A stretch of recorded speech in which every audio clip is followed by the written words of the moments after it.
And let me see if I can write information here. Too many flyers. By the way, this is what the flyer for Even Alexander looks like. So if you got one at the desk, I have to keep it up. I have a copy here. Okay. Our featured speaker for the evening is Dr. Nadine Sullivan. And she is in Philadelphia right now, presently, has her practice there. And she has a PhD in sociology, a graduate certificate in women's studies. She has several bachelor's and master's degrees, and she focuses in the field of diversity studies. She's an insightful social analyst and consultant, and she's an experienced practitioner of possibility thinking, a compelling speaker, and she facilitates paradigm shifts for both individuals and communities at large. And she'll be talking about a book that she wrote tonight. It's called Turn Your Life Around, Expand Your Use of the Secret and Manifest Intentionally in Every Area of Your Life. And during the evening, Dr. Sullivan should be giving a personal account as to how she used the law of attraction, the law of manifestation, and co-creation to turn her personal life around for greater abundance, health, creativity. And she'll explain the secret behind the secret, hopefully, that you might have heard of, the movie The Secret. And then she'll engage you in some exercises from the book to help you start your journey in manifesting your dreams and desires. So without further ado, let us welcome then Dr. Nadine Sullivan.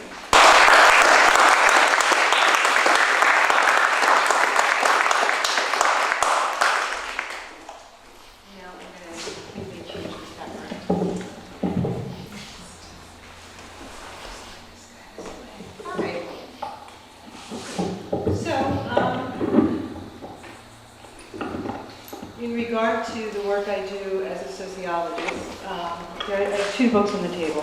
One is a book called I Trusted You, Fully and Honestly Speaking of Gendered Assault. I do a lot of work helping people recover from traumatic childhoods. Most of us have had trauma in some sort of way across our lives, but specifically those of us who have been sexually assaulted, and also ways to help heal our society so that we can move from being a rape-prone society to being a rape-free society, and that actually is possible. And the anthropological evidence is that there have been rape-free societies in the world, and therefore we could also be that same thing. Since we're a thinking species and a choosing species and a manifesting species, we could change the situation that exists. So I have hypotheses of how to do that in that book as well. And then tonight I am talking from this book, Turn Your Life Around, Expand Your Use of the Secret and Manifest Intentionally in Every Area of Your Life, as Amy pointed out. I want to say for a minute, I want to talk a little bit about my path to this book. I know that probably everyone here has read The Secret or seen the movie, or read, the work of Abraham through Esther Hicks, or many other wonderful, wonderful works on manifesting and co-creation. Myself, I came to this path about 34 years ago. And I was becoming an ordained minister at the time. I grew up Catholic. I'm one of 12 Irish Catholic children. I married a Jewish man. We became Pentecostal together. I got ordained as a Pentecostal Word of Faith preacher. Went from that to along the path many, many different times and places. I also studied Wicca, I studied Buddhism, I've studied a range of different spiritualities, and have come to a place where I hold an interfaith perspective and have for the past 10 years or so. There was a window of time where I was very Pentecostal, but I'm no longer there. So, still ordained, but interfaith in my perspective. The way I came to this was, and I tell this story early in the book, there's, if you double click on the icon on Amazon.com, you can read the first few pages for free because, it's available as an ebook as well as available in paperback. But if you double clicked on those pages, you would see that I start with the tale of two pregnancies. So my first pregnancy, my son died. I carried full term. I was in labor for 52 hours. I was in transition, for those of you who know what transition is, for about 12 hours, maybe a little longer. And transition is just one solid contraction with no breaks in between. And the labor essentially killed my son. And so when he was born alive, he was born looking at me. but he never inhaled. And they carried him away, went to work on him, and then came back and told me he was gone. And so, my husband and I at the time, my husband of the time, at that time also, we decided after that, at first I said to him, we have to get pregnant right away or I'm going to get scared. And I got to kick my shoes off because 20 years isn't having time, so how to do it like that. Anyway, so, I was like, we have to do this right away or I'm just going to get terrified. And he said, I'm already terrified. I almost lost you. You hemorrhaged within an inch of your life, and I did lose the baby, and I just can't do this again. And so we sort of just, okay, we're going to be childless. This is it. And then we had, one of those situations that arise sometimes, and suddenly I was pregnant. And and I was terrified. I was absolutely, positively terrified. When somebody in that moment, I actually reached out to a prayer group at that point, and somebody sent me a text on the power of the tongue, the power of manifesting through the spoken word.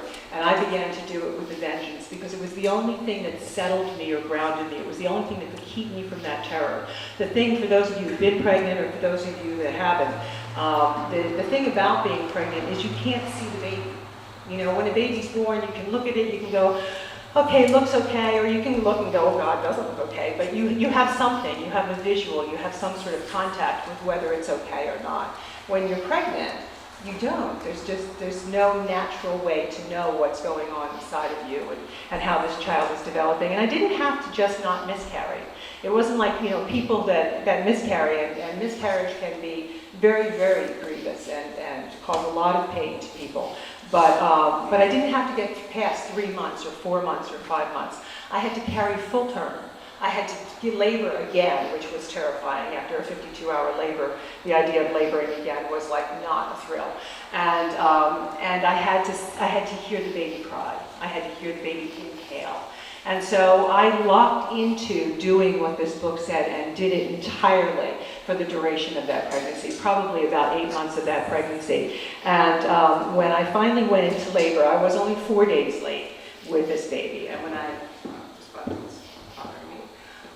I went into labor, I was only in labor a total of 5 hours. About 2.5 of them at home going, wait, is this real? Is this, no, maybe this is more Braxton Hicks.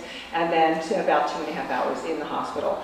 And, the baby came out so quickly that I actually, at one point, they were sort of switching me from here to there. They always do this, labor room to delivery room thing. And then, they're like moving you from a gurney to a table. And I sort of grabbed a nurse and said, catch it. And this doctor, kind of slid over and caught the baby like a football, and she was about to fly across the room and hit the opposite wall. And I could have gone dancing afterward. We went home in less than 24 hours. It was perfect. It was wonderful. She was perfect. She was wonderful. And so this was, this was the beginning of my practice of this. Now, you could say, that could be a totally natural outcome. That you had a terrible first labor, you had a good second labor, labors are very different. Labors for different, that happens all the time, and absolutely that's true. I do know that this anchored me, and I do know that I have a history of other things that have happened that simply were unlikely to have happened if it weren't for using these principles. I'll tell the stories that come up as they come to mind. One of them was a time when my husband had been laid off. He was a limo driver in Atlantic City, and he was working for one of Donald Trump's casinos. He's worked for all of them. So please forgive me for forgetting which one it was that time. But they came to him, they called in all the limo drivers, and they said, and this is circa 1989, 1990, somewhere around there. They came in and they said, we're going to close the limo force, and we're going to outsource all of the runs. Now being on the limo force meant he had health insurance for us, for his now wife and 2 kids. Being in-house meant that they paid for the gas, they paid for the tolls, they reimbursed him for anything he put out. He had a certain meal allowance. He had access to food in the casino that I wasn't having to buy and cook at home. So there were a lot of perks, even though they didn't pay him much per hour, and most of the job was based on tips.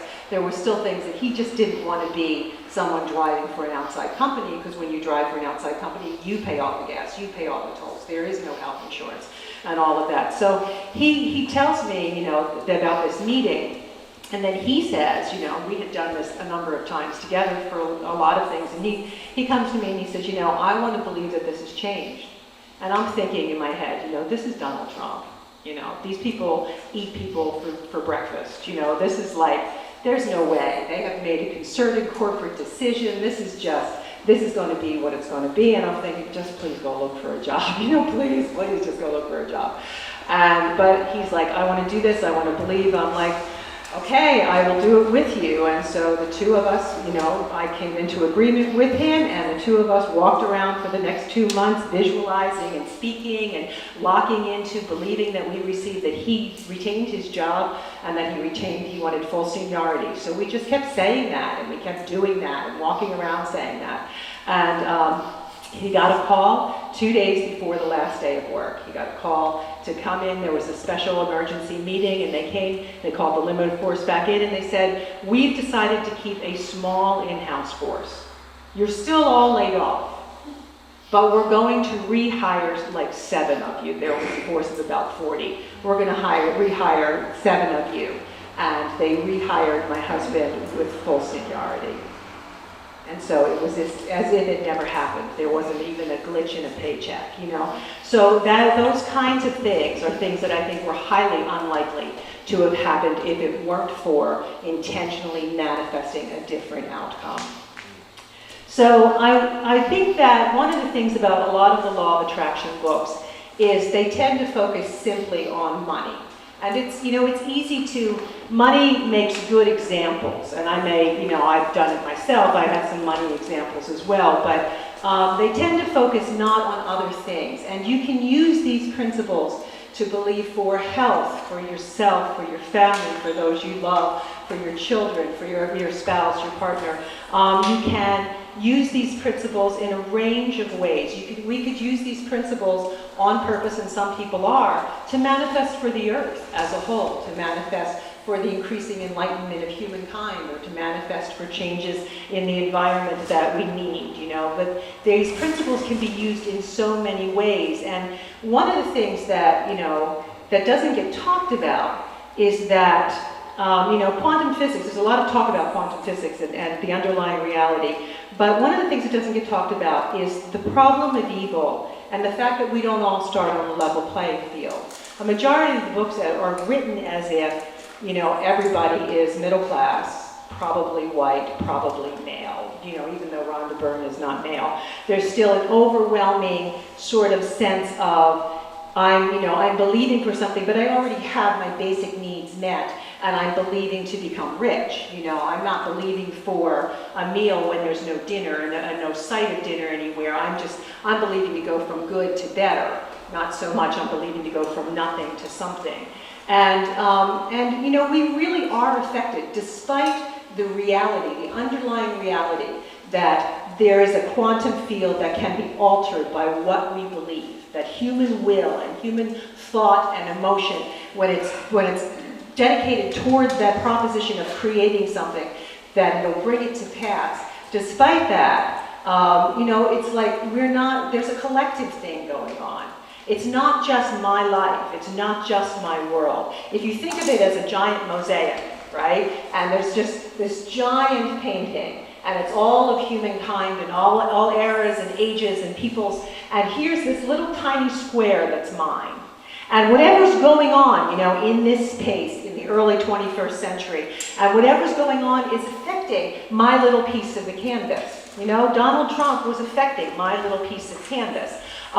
If somebody decides to declare a war, if somebody decides to do something, all of those things affect my piece of the canvas. Things that happen to the economy affect my piece. Everything about that, we all go through things because we're part of this collective thing in which lots of stuff is going on. And what if I'm the child born in a place where genocide is happening? The daughter that I had the easy labor with, this is my second child, and I had 3. I had 3 pregnancies. I have 2 living children.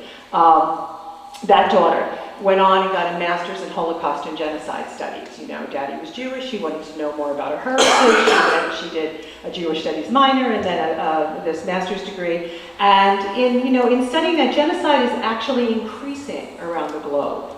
There's more people enslaved around the globe today than there ever were under race-based slavery in the Americas in the 19th century. And so, there's a lot of horror, there's a lot of harm in the world. So how do I stand here and talk about, we can believe we receive, when there's actually people who are being, macheted or harmed, sold, little girls that are being kidnapped and taken and sold to, 15, 16, 17 johns a day. How do I talk about believing for my health and well-being, my for and no more, my little space in the midst of the space that is this world? And the fact is that human beings have a tremendous amount of authority. And actually, the first principle in deciding to manifest is deciding what it is you want.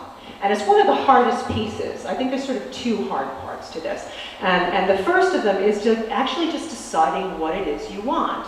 And a lot of times we don't decide, or we struggle about deciding, because we believe that, God's will be done, or whatever God wills, or, maybe God has a purpose, or maybe karma, maybe this is my karma, maybe this thing going on for me, the fact that my husband is laid off and I'm struggling financially, or the fact that my baby dies, or, maybe this stuff is somehow serving a higher purpose, is releasing me so I can evolve further, and that's all well and good, and maybe in some level be true. But the fact is that I could decide to go rob a liquor store right now, and nothing would stop me. And nothing is likely to stop me. But if that liquor store owner is believing for his or her safety, then the likelihood is that the law of attraction is going to send me to a different liquor store. Something. But I can decide to manifest something. If you look at what we think of as the epitome of evil when we talk about Hitler, right? And there have been, unfortunately, many people, many men in evil situations that have been this kind of evil. And I'm not saying that one kind of genocide is bigger than another kind, but there are a number of genocidal maniacs in the history of humankind. So if we look at Hitler, he manifested.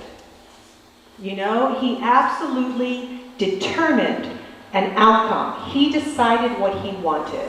And then he put all of his energy, all of himself into believing for that thing, and he began to magnetize and draw to him others who were equally evil and equally willing to harm other human beings, until it turned into a whole collectivity of those who were willing to do this thing, to try to commit this racial cleansing across Europe and to wipe out all Jews everywhere. And as they began to do that, and with that manifestation, they even manifested, sociologists and psychologists and whoever have studied the bystander effect, they even manifested some of that bystanderness, some of the fact that the populace was sort of willing to go, hey, I'm Gentile, they're not coming for me, I'm gonna look away, I don't see it, I'm gonna let it happen. So that whole thing is a manifestation. By the same token, we can be people of better moral caliber, and we can determine for good things to come about. And we do have a space. There is a right to believe for our families, for ourselves, for our lives. I do think that we should all have a bigger picture. I don't think we're really fully living if we're only thinking about, my life and what I want. But if we're, thinking about the earth, and we're thinking about others, and we're thinking about trying to leave a legacy of something in the earth, there's absolutely no reason not to manifest what you need to accomplish the task you're here for. If we've come here with a purpose, if we choose our lives, if we choose a set of circumstances to put us here, then we're here for a purpose. Now, a lot of people, I work with sexual assault victims, a lot of people are like, are you telling me I manifested the fact that my daddy raped me when I was 2? And I'm not. And some of the books talk like that, like everything that's happened to you, you pulled it to you some way or another. I'm not, and actually as somebody who does a lot of past life regression with people and has done a fair amount myself, because in my practice I do hypnotherapy too. But in past life regression, I personally have come to a different view of karma, and I don't theologically want to fight about karma. If you don't believe, like I'm about to say, that's okay, I understand. Most people don't. But karma is usually talked about as a kind of law of retribution. I do this bad thing in this life, so now I come back in this other life and I experience that evil so that I get a clue and I stop doing that. But it's not what I see sociologically. Sociologically, the majority of children who are harmed do not grow up to harm others. However, of those who grow up to harm others, almost all of them were harmed as children in the way that they perpetrate, right? So almost every pedophile was abused by an adult as a child or an older teenager or someone, right? Was in that, and so it doesn't seem to work. As a sociologist, I'm like, this is not a good system. This is not training people not to do it. They're actually sort of internalizing it as okay. It's normalizing it to people who then become perpetrators. So that's not so good. The other thing is that so far, and I've been doing past life regression since 2007, so far, no one who's been harmed in this childhood has seen a life in which they did that kind of harm to someone else. Instead, the overwhelming majority of clients that have been harmed and who are seeing their past lives see other lives in which they've been victimized. You may know the work of Dr. He did no, not Brian Weiss, but the other guy, he did birth defects, past life regression and birth defects. It'll come to me in a minute. Anyway, he did research. He's passed now, but he was from, I think, the University of Virginia, and he did, Ian Stevenson, he did years of going where children had spontaneous past life memories, no hypnosis involved, spontaneous past life memories, and he would especially study those who had birth defects. And they had stories of, I had this weird thing on my forehead because when I died last time, I fell off the roof and my forehead got crushed right in that spot. And so that speaks to me of manifestation. If I die traumatically and my soul is imprinted with the injury, if I live through this injury and recover, then I sort of process it. But if I die with this injury, then I'm likely to manifest it in my next body because it's an unprocessed something. I'm dealing with the identity of this injury. And so, so I see a lot of manifesting, and that's how I've come to see karma. I've come to see karma as more of whatever we're imprinted with, whoever we think we are, is what we keep manifesting in new bodies, in new circumstances and situations. And when we change how we see ourselves, we change what we manifest. So getting on to the actual law of manifestation. I actually think of it less as attraction, less as magnetic attraction, and more as determination. Because there's a place where you have to decide what you want. You have to set aside concerns about the will of God or karma, and you have to say, what do I want? So there was this house, okay, there was this time, my husband and I had moved into this condo. It had 2 bedrooms, and it was very small. It was one of those places, it was nice, it was new. We were the first occupants, but they had cut off every possible square foot of space to give it to the next unit, and they didn't have any closet space for real, And the rooms were skinny and whatever. And we had a house before that, and now we're in this apartment.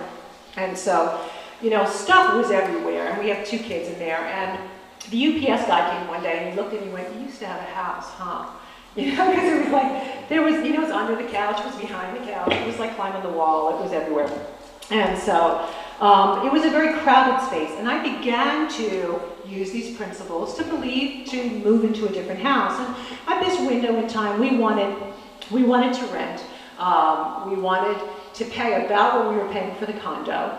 So we were paying like $600. We wanted to pay about that. And we were looking at houses in our price range. And we were going around, and one time, we walked in this one place, we get back to the car, and my ex says to me, he's like, where was the living room? And I said, it was right inside the door. And he said, no, that was a foyer. I mean, these houses were terrible. They were tiny. They were smaller, actually, than the apartment. So we kept the apartment longer. But finally, year after year was passing. People would call, and I was pastoring at the time. I was a homeschool mother at the time. People would call, and they'd be like, can I come over? And I'd say, yes, but I have to tell you, I want to warn you, it's really crowded, and it's really small, and I feel really bad. So, don't judge me on this space, okay? So I would go into this little rack every time somebody called. So I was always talking about what I had. I was always talking about the small space.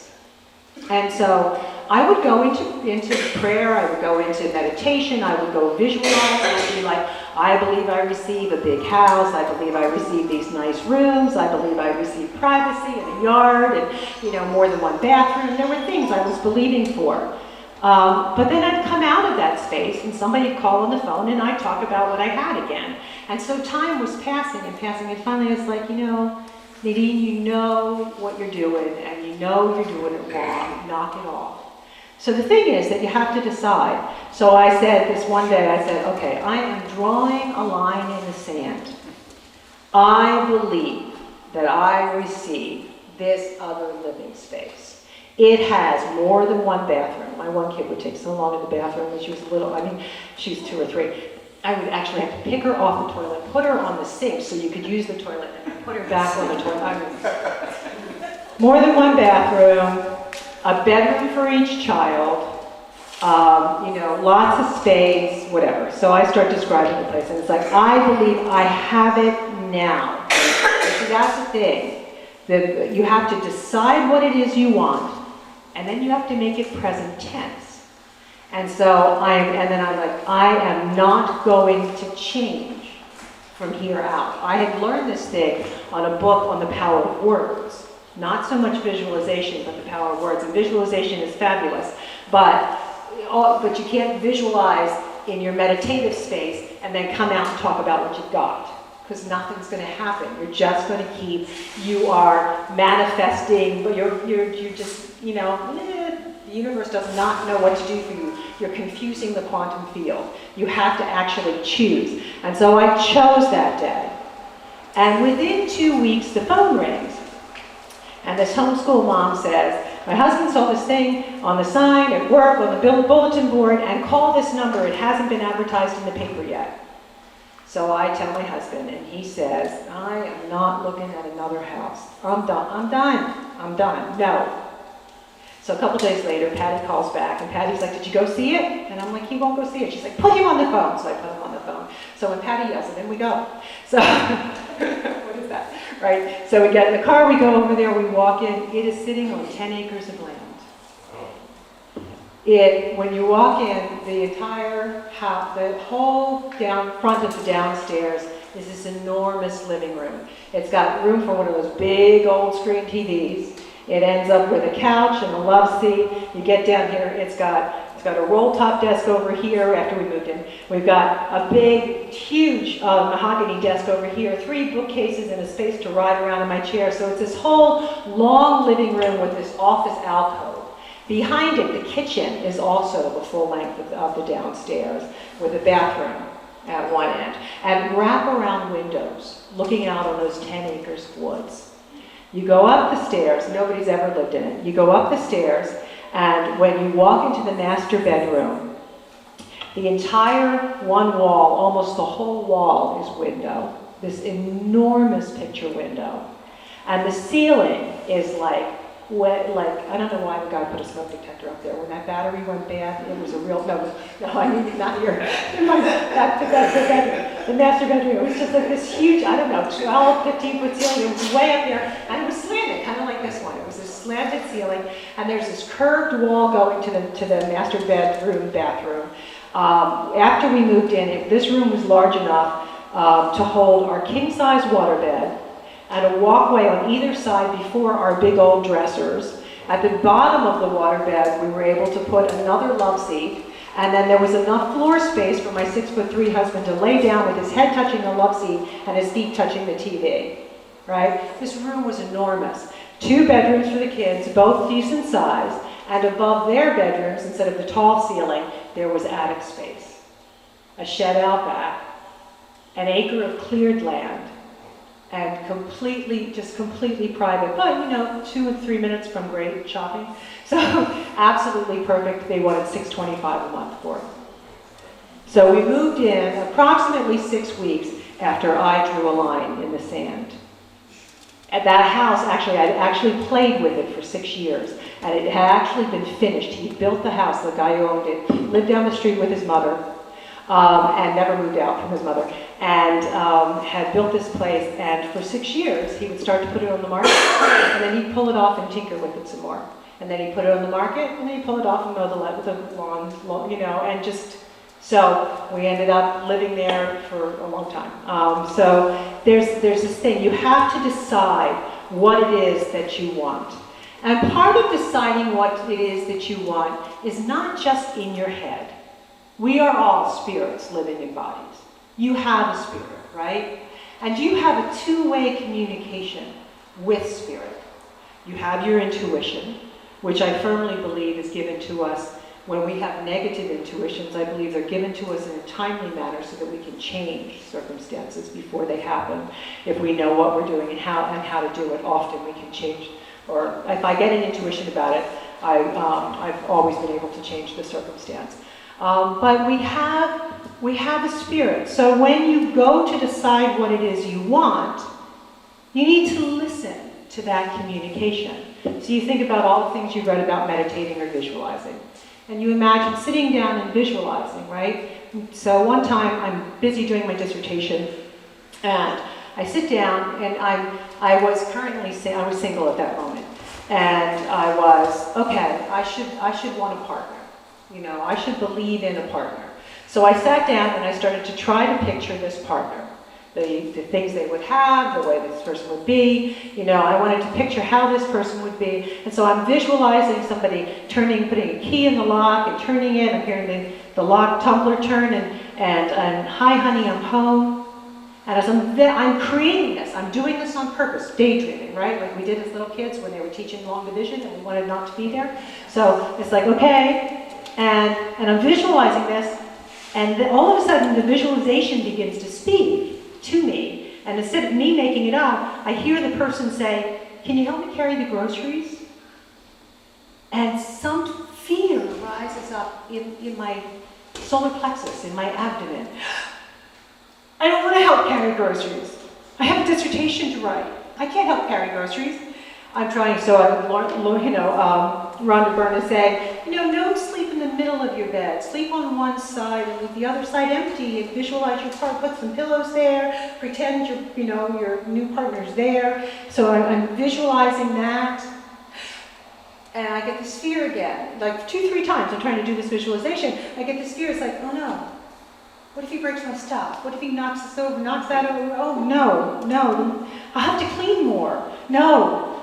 And so I had to admit, I didn't want a partner. I wanted somebody to show up on Saturday night, take me to the movies, maybe have some fun, and go home Sunday morning. So that's what I believed in instead. So you need to listen to that space inside of you that tells you need to let the vision speak back to you about what it is that you want.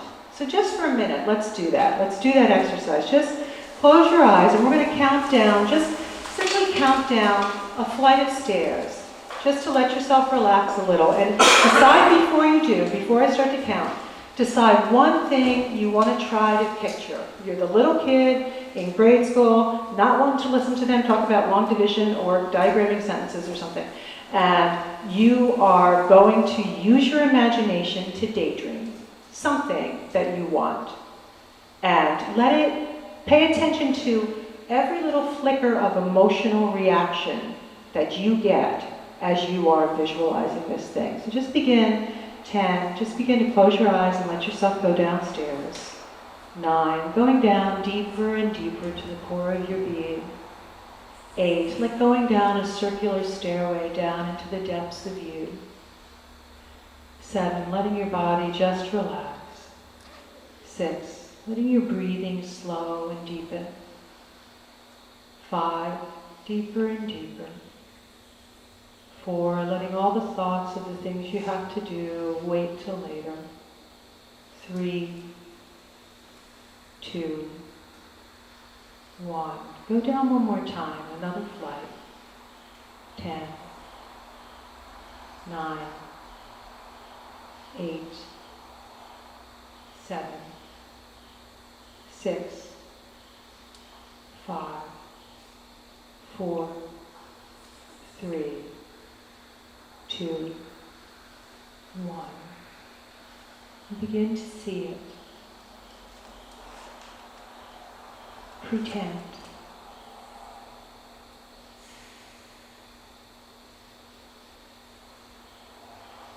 I'm silent, just walk through it for 2-3 minutes as I'm quiet.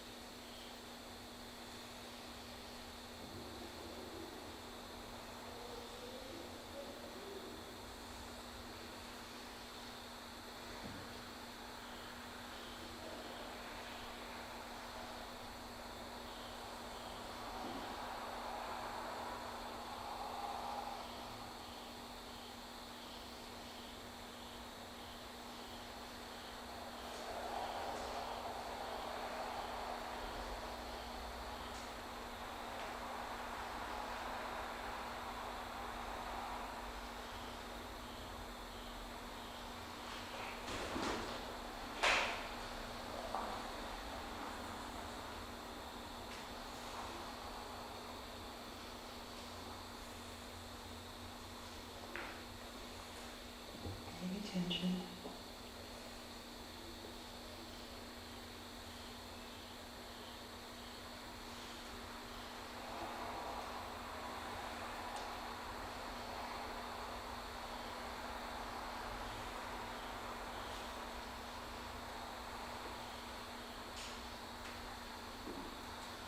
Now let it change to what your gut wants.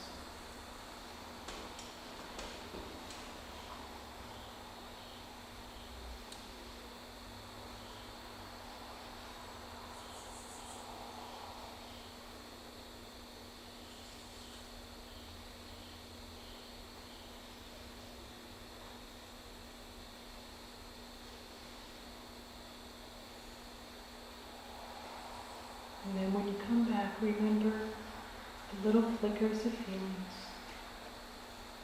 Letting it be two-way. You creating, and the vision speaking back to you. And you creating some more, and let the thing morph. And if you do this on a regular basis, you'll know what it is you want, what to believe for. And you'll be doing it without fighting with your own spirit.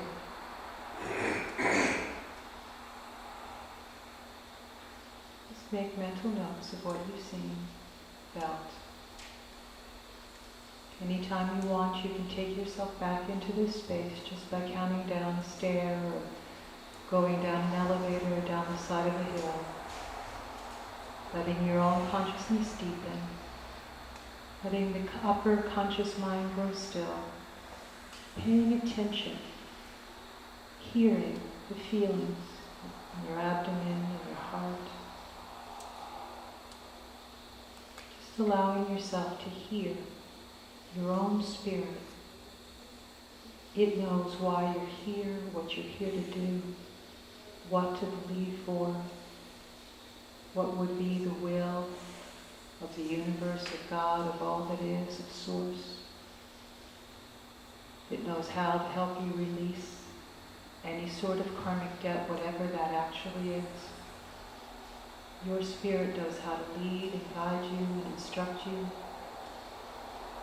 When you have a crisis and you don't know what to do, or someone's mad at you and you need to work it out, if you just close the door and go into this space, count down 2-3 flights of stairs, and listen, and just ask a single question: what should I do?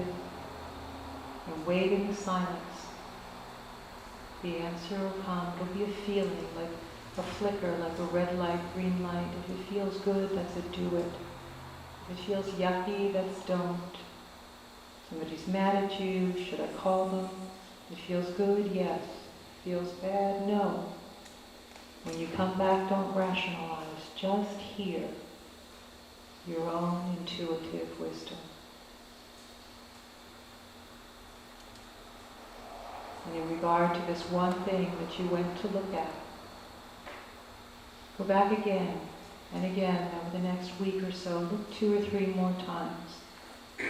Create the visualization and listen to it. Let it morph and change and subtly refine itself until it's just right.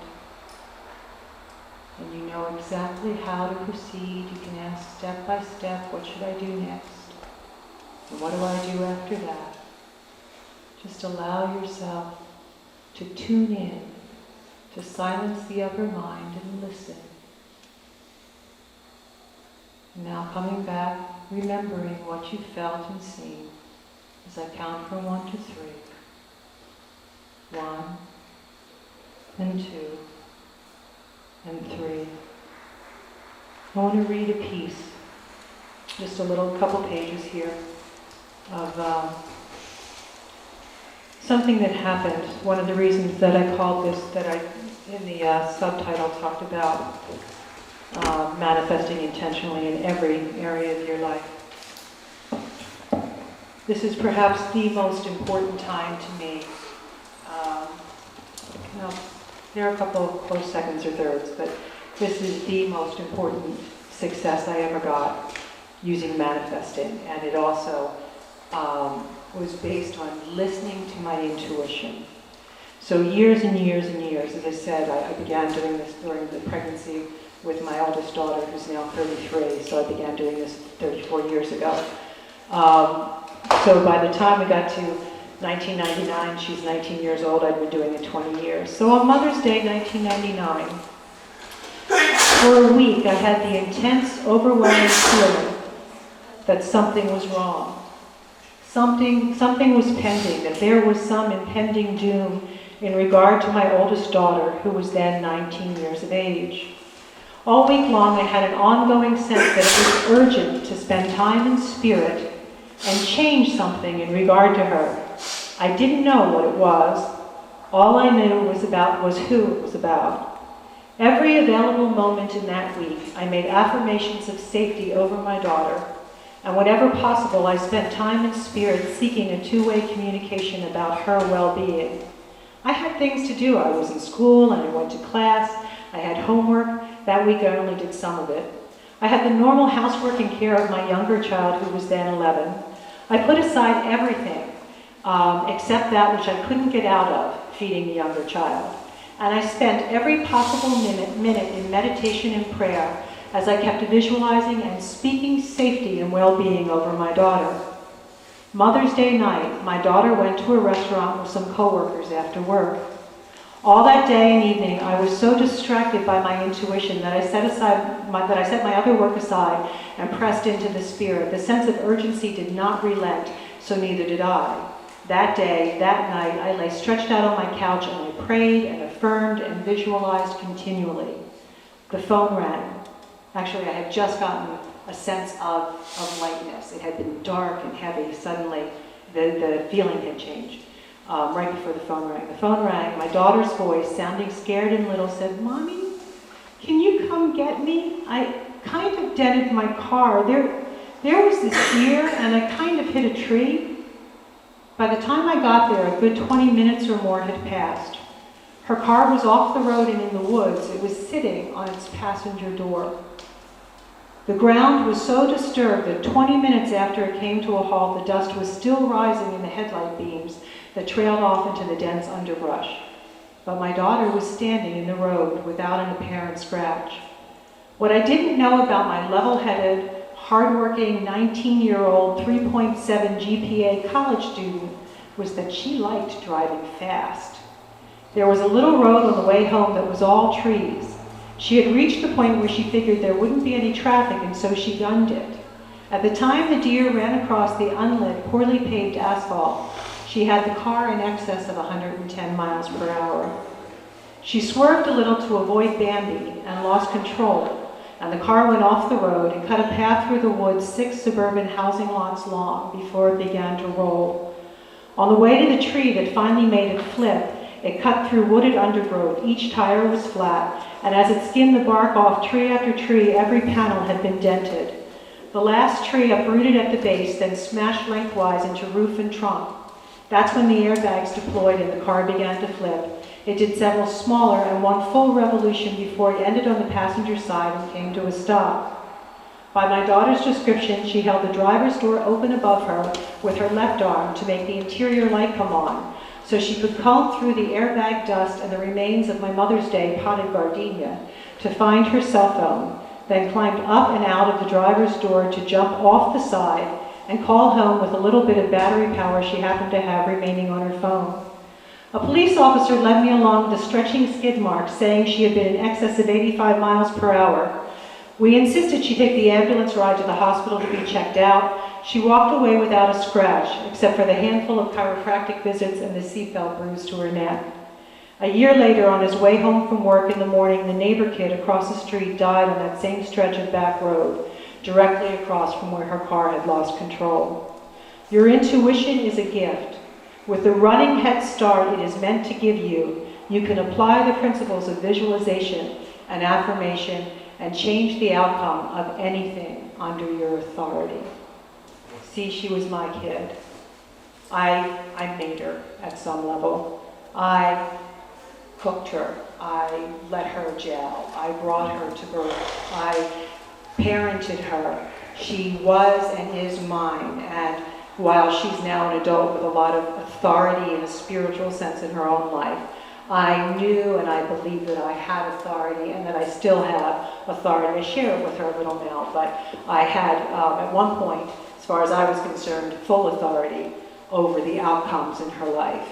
Your intuition, when you get that sense that there's something, you can go into that same spiritual space we went into a moment ago, and you can ask who, what, and even if you don't know everything, you can know who. There was a different night. I actually was having a prayer meeting back when I was pastoring, and the people praying with me, there was just a sense, something was going on, and one of them, as she was leaving, she said, you know, I think we were praying for your husband. And I'm like, yeah, I don't know what it is. She's like, yeah, it's just something about Ron, you know? And after she left, a few minutes later, the door opened, he came in, but he wasn't due home from work, and he was like a sheep, right? Like white, just pale. And I said, you know, and his work had called right before that, right after she left and right before he walked in. And he's shaking. I said, why are you here? And your job called and, you know, whatever. Turned out he had been limo driving through Atlantic City on a dark street, and an African-American child wearing dark clothing had darted out in front of his limo and appeared to have been hit. And so, you know, he had called for help, and the cops had shown up and whatever, and the kid had been taken off in an ambulance to the hospital, and he was, you know, just terrified, you know, and upset, and the phone call when he called work back was that the child was not run over. The child had run out and bumped into the side of the limo and fallen backwards and was completely unharmed. The feeling that we had while praying was that there was something bad trying to happen, and it didn't. The same with my daughter. So there's this two-way communication. You have a spirit. You have this intuition. But I want to move us ahead. So you decide what you want. Having decided what you want, there's this other place where it gets hard. What do you do after you believed you received, but why you still don't have it? That can be really rough. That can be a really hard thing to deal with, right? Here you are, you're going through. A lot of us, 2008, 2009 was pretty hard. Okay, is that a hurry up? No. Okay, so we're going to take a break and we will come back for that part for what to do between when you believe you receive and when it actually manifests. Okay.